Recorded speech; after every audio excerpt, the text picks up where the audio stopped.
Hello everyone, কেমন আছো সবাই? আশা করি সবাই খুব ভালো আছো, আমিও খুব ভালো আছি। আর এই দিনটা ছিল মহাশিবরাত্রির দিন, মানে কালকে। তো আমি ভয়েস ওভারটা তার পরের দিন দিচ্ছি, সেই জন্যই বললাম যে কালকে ছিল মহাশিবরাত্রি। আর আমি তো সেদিনকে পুরো উপবাস ছিলাম, সকাল থেকে নির্জলা উপোস ছিলাম এবং নির্জলা উপোস করে পুরো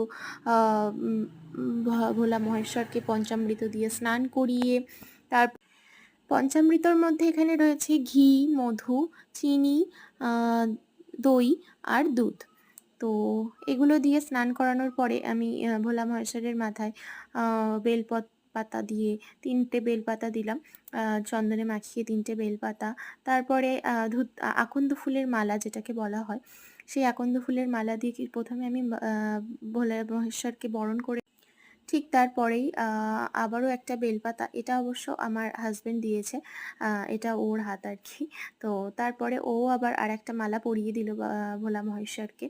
তো এগুলো দিয়েই আমরা মহেশ্বরকে সাজিয়ে নিলাম। পরে আবার সুন্দর করে আমি অনেক ফুল দিয়ে, যদিও বা কালকে আমি অনেক রকমের ফুলই আমি যেখানে থাকি সেখানে পাইনি আর কি, যেমন অপরাজিতা ফুল পাইনি, ধুতরা ফুল পাইনি।